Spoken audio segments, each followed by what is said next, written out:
इस वीडियो में हम महाराणा संग्राम सिंह के गुजरात के साथ संबंधों का अध्ययन करेंगे। जैसा कि आपको विदित है कि मालवा की तरह ही गुजरात के भी मेवाड़ के साथ संबंध तनावपूर्ण ही चले आ रहे थे। जैसे कि महाराणा कुंभा के समय जो गुजरात के शासक थे कुतुबुद्दीन अहमद शाह है के साथ लंबा संघर्ष चला था। उसके बाद महमूद बेगड़ा शासक बने, उसका भी उद्देश्य था मेवाड़ के ऊपर दबाव बनाए रखने का। तो इतिहास से ही यानी प्रारंभ से ही क्या थे कि संबंध काफ़ी तनावपूर्ण थे। अब महाराणा संग्राम सिंह के समय यहाँ पर जो शासक थे महमूद बेगड़ा की 1511 ईस्वी में मृत्यु हो गई। तो और उसमें भी वो 1509 में शासक बने थे महाराणा संग्राम सिंह। 1511 में महमूद बेगड़ा की मृत्यु हो गई और वो पुर्तगालियों के साथ संघर्ष में व्यस्त थे, तो उनके साथ इनका कोई संघर्ष नहीं हो पाया महमूद बेगड़ा का महाराणा संग्राम सिंह के साथ। उसके बाद में शासक बनते तो एक बार हम इनके पूर्ववर्ती इतिहास के बारे में चर्चा कर लें। गुजरात के पूर्ववर्ती इतिहास के बारे में चर्चा करें तो महमूद बेगड़ा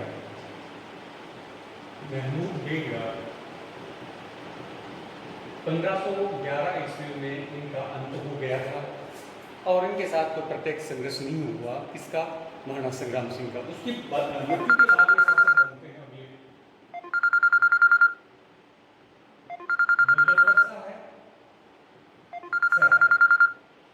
मुजफ्फर शाह सेकंड की वही नीति थी जो गुजरात के पहले के शासकों की थी, यानी वो भी मेवाड़ के ऊपर दबाव बनाए रखने में या शत्रुतापूर्ण संबंधों में या यूँ कह सकते हैं कि पड़ोसी राज्य थे और राज्य विस्तार करने की महत्वाकांक्षा रखता था मुजफ्फर शाह, तो इसलिए इनके संबंध तनावपूर्ण थे। अब प्राथमिक तौर पर इनमें आपसी झगड़ा क्यों होता है, आपसी लड़ाई क्यों होती है, उसके बीच में एक ईडर का राज्य इसमें भूमिका का कार्य करता है। तो ईडर के राज्य के बारे में हम चर्चा करें, थोड़ा सा रेखा चित्र बना लेते हैं ताकि हमें भौगोलिक स्थितियों की जानकारी मिलती रहे। इस प्रकार से ये अगर हम देखें तो यहाँ पर ये इलाका है, ये मेवाड़ का इलाका हुआ करता था। यहाँ पर मुल्क हो जाएगा, बांसवाड़ा हो जाएगा। उसके बाद में यहाँ पर है ईडर का राज्य, ईडर, और ये राठौरों का राज्य था, राठौर राजपूतों का राज्य था। गुजरात में ये कहाँ पर है, गुजरात में। और इस समय क्या होता है ईडर में यहाँ के जो शासक थे उनका नाम था भान की मृत्यु के बाद में उनके पुत्र सूरजमल शासक बने। कौन शासक बने, सूरजमल। परंतु सूरजमल का भी क्या हुआ, 18 महीने बाद में देहांत हो गया। 18 महीने में ही देहांत हो गया, 18 महीने ही शासन चला सूरजमल का। तब सूरजमल का भाई था जिसका नाम था भीम,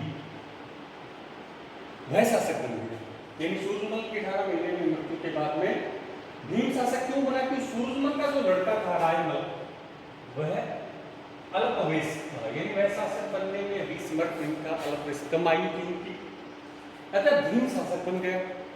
अब कुछ दिन के बाद में क्या होता है कि भीम का भी देहांत हो जाता है और भीम के बाद में भीम का लड़का जिसका नाम था भारमल, ये शासक बन जाता है।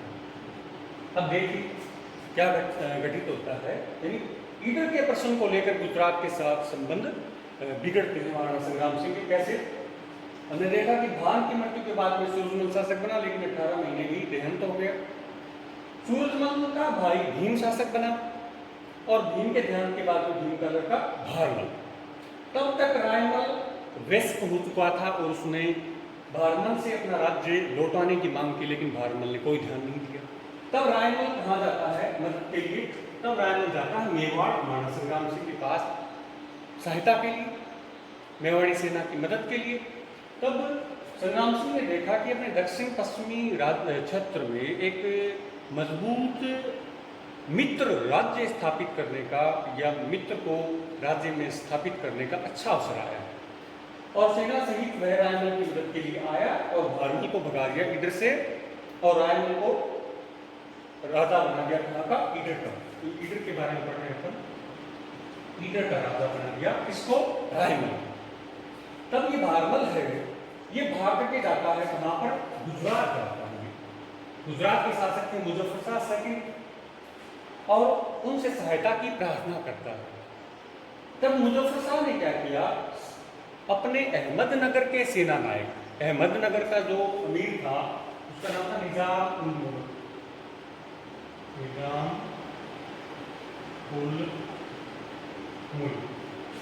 निजाम उल मुल्क को भेजा कि आप जाइए किसकी मदद के लिए, भारमल की मदद के लिए। निजाम उल मुल्क सेना से आता है इधर और रायमल को परास्त कर देता है। इस अवसर पर रायमल की कोई मदद नहीं कर पाए संग्राम सिंह और पुनः इधर पर अधिकार किसका हो जाता है, भारमल का अधिकार हो जाता है।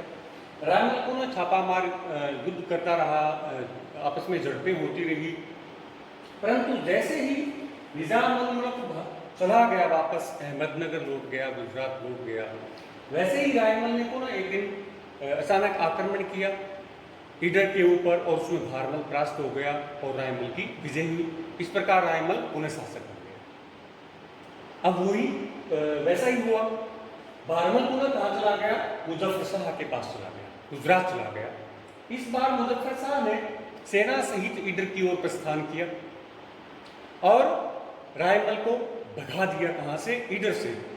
और ईडर में उन्होंने अपने ही एक सेनाधिकारी जिनका नाम था मुबारिज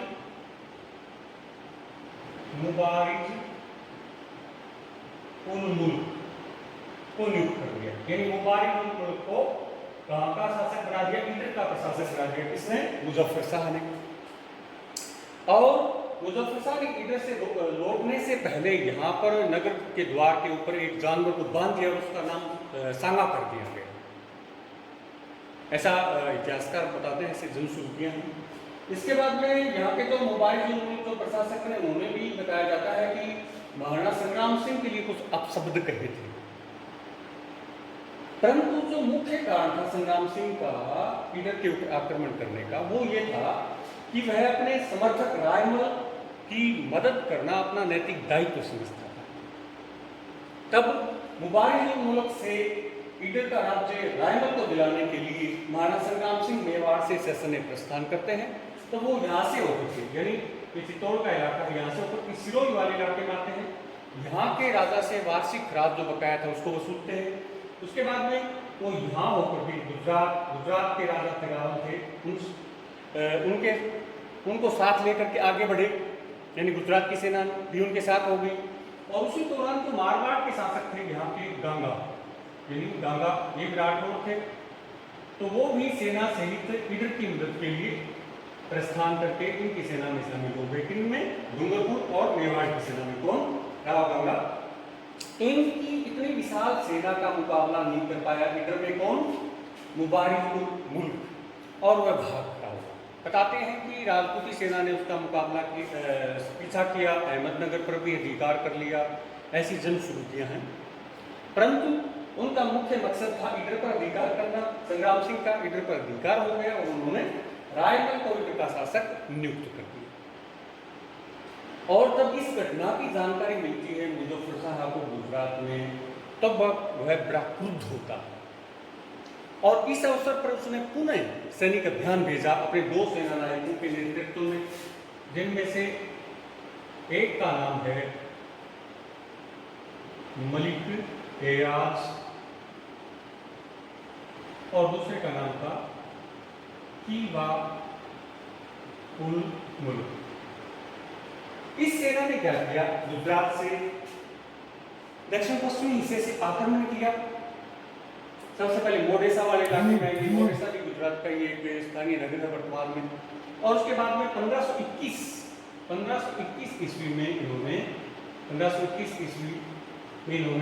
बागड़ क्षेत्र से प्रवेश किया, बागड़ डूंगरपुर वाला इलाका। और यहाँ पर उसमें जो शासक थे बागड़ के डूंगरपुर के, उनका नाम था रावल गज्जा। तो रावल गज्जा 1521 ईस्वी में गुजरात के सेना नायकों मलिक एयाज और उन मुल्क से संघर्ष करता हुआ मारा गया। उसके बाद में गुजरात की सेना यहाँ पर बढ़ती है। ये जो इलाका है ये बांसवाड़ा सागवाड़ा वाला इलाका, उसमें यहाँ पर रावल उदय सिंह और मेदिनी राय के परिवार ने प्रतिरोध किया, इनके साथ गुजरात की सेना के साथ। उसके बाद में ये सेनाएं आगे बढ़ती ही, गुजरात की सेनाएं इस प्रकार से आगे बढ़ती हैं और यहाँ पर मंदसौर में आ जाती हैं। ये मंदसौर का इलाका वर्तमान में मध्य प्रदेश में है और उस समय ये महाराणा संग्राम सिंह का आश्रित राज्य था। मंदसौर किसका आश्रित राज्य था? संग्राम सिंह का आश्रित राज्य था। ये है आश्रित राज्य था किसका? संग्राम सिंह। तो मंदसौर का घेरा डाल लेती हैं। क्या कर लेती हैं? मंदसौर का घेरा डाल लेती हैं सेनाएं। और जब ये बात संग्राम सिंह को पता चलता है तो वो भी सेना सहित आगे बढ़ता है। और यहाँ पर एक इलाका है नंदसा का इलाका, नंदसा, मंदसौर से 25 मील दूर नंदसा में अपना पड़ाव डाल देता है।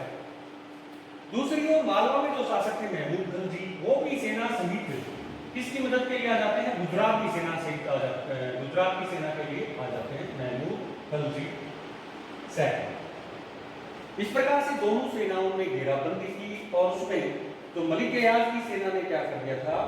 मंदसौर दुर्ग की दीवार को ध्वस्त कर दिया। परंतु यहाँ पर जो मंदसौर में जो प्रशासक थे अशोक मल परमार, उसके सैनिकों ने बड़े बहादुरी के साथ मुकाबला किया किनका? मलिक एयाज और किला उल मुल्क की सेना का, और किले पर अधिकार नहीं कर पाए। कौन? गुजराती सैनिक। इसी दौरान क्या किया? महाराणा संग्राम सिंह ने युक्ति से काम लेते हुए महमूद खलजी का जो एक पुत्र मेवाड़ में जमानत के रूप में था, मौजूद था, उसको छोड़ दिया, महमूद खलजी के पास भेज दिया। तो इस प्रकार से महमूद खलजी को इस युद्ध में कोई इंटरेस्ट नहीं रहा ज्यादा।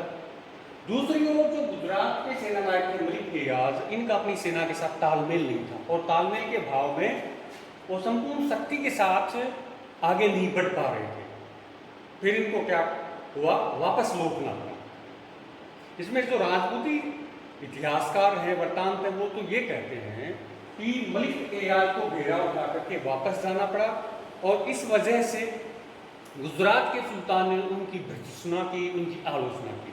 जबकि जो मुस्लिम स्रोत हैं वो ये कहते हैं कि महाराणा संग्राम सिंह ने अपने पुत्र को बहुमूल्य उपहारों के साथ गुजरात के शासक मुजफ्फर शाह के पास भेज दिया। अतः गुजराती सेना ने मंदसौर का घेरा उठा लिया। लेकिन जो भी हो, ये सही है कि इस अभियान में गुजराती सेना को कोई विशेष सफलता नहीं मिली, अन्यथा दूसरे स्रोतों से भी इसकी पुष्टि होती। अगले वीडियो में हम देखते हैं महाराणा संग्राम सिंह के दिल्ली के साथ संबंध या दिल्ली सल्तनत के साथ संबंध।